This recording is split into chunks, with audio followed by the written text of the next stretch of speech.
2 ദിവസമായി നാട്ടിലെ പ്രധാന ചർച്ചാ വിഷയം കരൂരിൽ നടന്ന സ്ത്രീകളും കുട്ടികളും ഉൾപ്പെടെ 40ഓളം പേരുടെ ജീവൻ നഷ്ടമാവാൻ കാരണമായ ദുരന്തത്തെക്കുറിച്ചാണ്.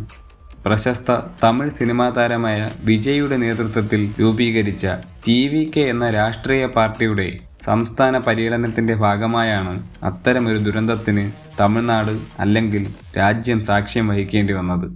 10,000 പേർക്കുള്ളിൽ ആളുകൾ പങ്കെടുക്കുമെന്ന് കരുതിയ പരിപാടിയിൽ അവസാനം ലഭിച്ച കണക്കുകൾ പ്രകാരം ഏകദേശം 27,000ഓളം ആൾക്കാർ വന്നിരുന്നു എന്നാണ് അറിയാൻ കഴിയുന്നത്.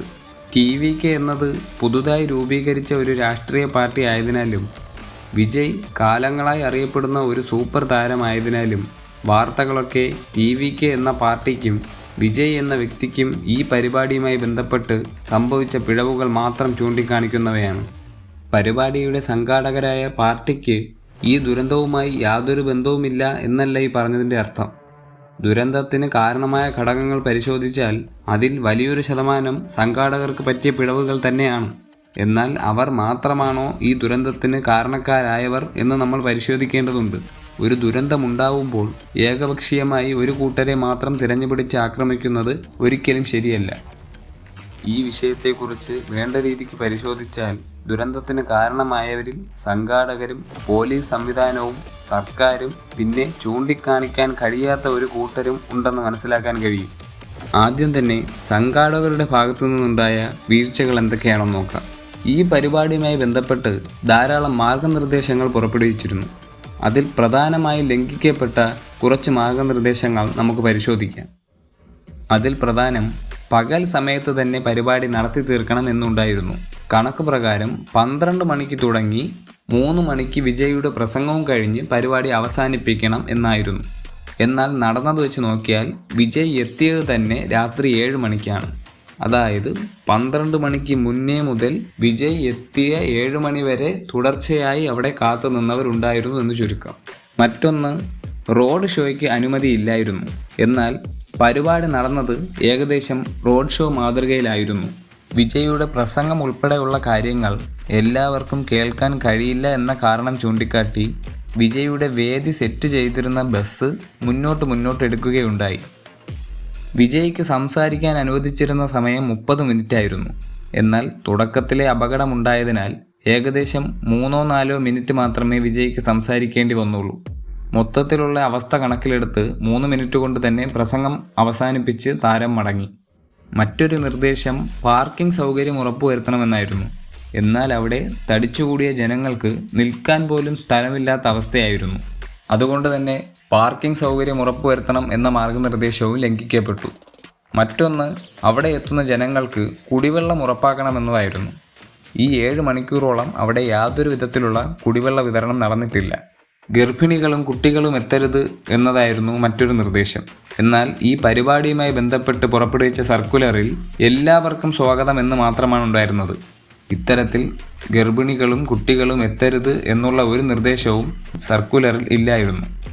40ഓളം പേർ മരിച്ചതിൽ ഗർഭിണിയും 9 കുട്ടികളും ഉണ്ടായിരുന്നു. മറ്റൊന്ന്, ആംബുലൻസിൻ്റെ സഞ്ചാരത്തിന് തടസ്സം പാടില്ല എന്നതായിരുന്നു. ജനത്തിരക്ക് കാരണം പലപ്പോഴും ആംബുലൻസും തടസ്സപ്പെടുന്നതായി കാണാൻ കഴിഞ്ഞു. വേറൊന്ന്, ഫയർ ആൻഡ് റെസ്ക്യൂ സംവിധാനം ഉറപ്പുവരുത്തണമെന്നതായിരുന്നു. തിരക്ക് കാരണം അതും ഫലം കണ്ടില്ല എന്ന് തന്നെ മനസ്സിലാക്കാൻ കഴിയും. ഇത്തരത്തിൽ ഒരുപിടി മാർഗനിർദ്ദേശങ്ങളുടെ ലംഘനം സംഘാടകരുടെ ഭാഗത്തു നിന്നുണ്ടായിട്ടുണ്ട്. അതിൻ്റെ പൂർണ്ണ ഉത്തരവാദിത്തം TVK എന്ന പാർട്ടിക്കും അധ്യക്ഷനായ വിജയ്ക്കും തന്നെയാണ്. ഇനി ഈ വിഷയത്തിൽ സർക്കാരിൻ്റെ പിഴവുകളായി TVK എന്ന പാർട്ടിയെ അനുകൂലിക്കുന്നവരും ചൂണ്ടിക്കാണിക്കുന്ന കുറച്ച് കാര്യങ്ങൾ എന്തൊക്കെയാണെന്ന് പരിശോധിക്കാം. കുറച്ചുകൂടി സൗകര്യമുള്ള മറ്റൊരു സ്ഥലമാണ് ആവശ്യപ്പെട്ടതെന്നും അത് ലഭിക്കാത്തതിനാലാണ് തിരക്ക് കാരണം ഈ അപകടമുണ്ടായത് എന്നതാണ് ഒരു ആരോപണം. മറ്റൊന്ന്, വേണ്ടത്ര പോലീസ് സംരക്ഷണം നൽകിയില്ല എന്നതാണ്. അവസാനം വന്ന കണക്ക് പ്രകാരം 27,000ഓളം ജനങ്ങൾ പങ്കെടുത്തു എന്നാണ് അറിയാൻ കഴിഞ്ഞത്. 12 മണിക്ക് തുടങ്ങേണ്ട പരിപാടി തുടങ്ങിയത് രാത്രി 7 മണിക്കാണ്. ഈ 7 മണിക്കൂറോളം സമയം ലഭിച്ചിട്ടും കൂടുതൽ പോലീസിനെ വിന്യസിപ്പിച്ചില്ല എന്നതാണ് ഒരു ആരോപണം. പോലീസ് സേന കാര്യക്ഷമമായി ഇടപെട്ടിരുന്നെങ്കിൽ ഈ അപകടം ഒഴിവാക്കാമായിരുന്നു എന്നാണ് TVK എന്ന പാർട്ടിയെ അനുകൂലിക്കുന്നവരുടെ പക്ഷം. എന്ത് കാരണം മൂലമാണ് ജനങ്ങൾ പരിഭ്രാന്തരായതെന്ന് നമ്മൾ പരിശോധിക്കേണ്ടതുണ്ട്. അത്തരത്തിൽ നമ്മൾ പരിശോധിച്ചാൽ നിരവധി കാര്യങ്ങൾ കാണാൻ കഴിയും. വിജയ് പ്രസംഗിച്ചുകൊണ്ടിരുന്നപ്പോൾ പലതവണയായി ആ ബസ്സിൽ സെറ്റ് ചെയ്ത വേദിയിലേക്ക് ചെരുപ്പുകൾ തെറിച്ചു വന്നതായി കാണാൻ കഴിഞ്ഞു. അത്തരത്തിൽ ചെരുപ്പ് എറിയുന്നതിനായി മുൻകൂട്ടി നിശ്ചയിച്ച ആരൊക്കെയോ അതിൻ്റെ ഇടയിൽ കടന്നുകൂടിയിട്ടുണ്ട് എന്നൊരു ആരോപണമുണ്ട്. മറ്റൊന്ന്, വിജയുടെ റാലി കടന്നു വന്ന സമയത്ത് വിജയ്ക്ക് നേരെ കല്ലേറുണ്ടായി എന്ന് TVK ആരോപിക്കുന്നുണ്ട്. അനാവശ്യമായി പോലീസ് ലാത്തി വീശിയത് ജനങ്ങൾ പരിഭ്രാന്തരായി ഓടാൻ കാരണമായി എന്നും പറയുന്നുണ്ട്. ആവശ്യപ്പെട്ട സ്ഥലം നൽകാത്തതാണ് മറ്റൊരു കാരണമായി ചൂണ്ടിക്കാണിക്കുന്നത്. ഇതിൽ ശ്രദ്ധിക്കേണ്ട മറ്റൊരു കാര്യം, വിജയ് സംസാരിച്ചു കൊണ്ടിരുന്ന സമയത്ത് വൈദ്യുതി കട്ടാവുകയുണ്ടായി. തുടർന്ന് സ്പീക്കർ വയർ കട്ടാവുകയും സംസാരിക്കുന്ന കാര്യങ്ങൾ ദൂരെയുള്ളവർക്ക് കേൾക്കാൻ കഴിയാത്ത അവസ്ഥയും ഉണ്ടായി. വിജയ് സംസാരിക്കുന്നത് കേൾക്കാൻ വാഹനത്തിൻ്റെ അടുത്തേക്ക് ആൾക്കാർ തള്ളിക്കയറി വന്നതാണ് ഈ അപകടത്തിന് കാരണം എന്നും അഭിപ്രായപ്പെടുന്നവരുണ്ട്. അത്തരത്തിൽ ഈ വിഷയവുമായി ബന്ധപ്പെട്ട് പല അഭിപ്രായങ്ങൾ പല കോണിൽ നിന്നും ഉയരുന്നുണ്ട്. നിലവിൽ ഈ വിഷയത്തിൻ്റെ പേരിൽ വിജയിയെ കസ്റ്റഡിയിലെടുക്കുന്ന കാര്യത്തിലേക്കൊന്നും സർക്കാർ കടന്നിട്ടില്ല. എന്നാൽ സംഘാടകർക്കെതിരെ മനഃപൂർവ്വമല്ലാത്ത നരഹത്യ ഉൾപ്പെടെയുള്ള കുറ്റങ്ങൾ ചുമത്തി കേസെടുത്തിട്ടുണ്ട്. മരിച്ചവരുടെ കുടുംബത്തിന് സർക്കാർ 10 ലക്ഷം രൂപയും പരിക്ക് പറ്റിയവർക്ക് 1 ലക്ഷം രൂപയും ധനസഹായം പ്രഖ്യാപിച്ചു.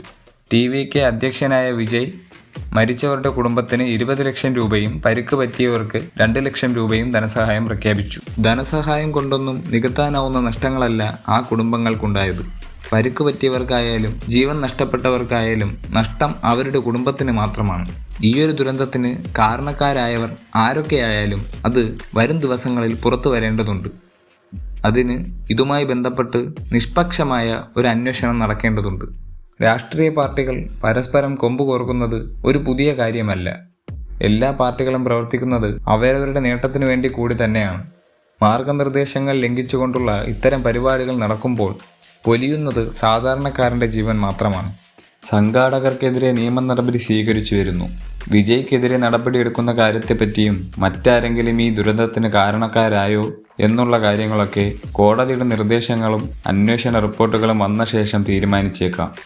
എന്നിരുന്നാലും ഇത്തരം ദുരന്തങ്ങൾ ഇനി ആവർത്തിക്കാൻ പാടില്ല. അതിന് നടത്തിപ്പുകാരും ഒപ്പം സർക്കാരും അവരുടെ കടമകൾ പൂർണ്ണമായും ചെയ്തേ മതിയാവൂ.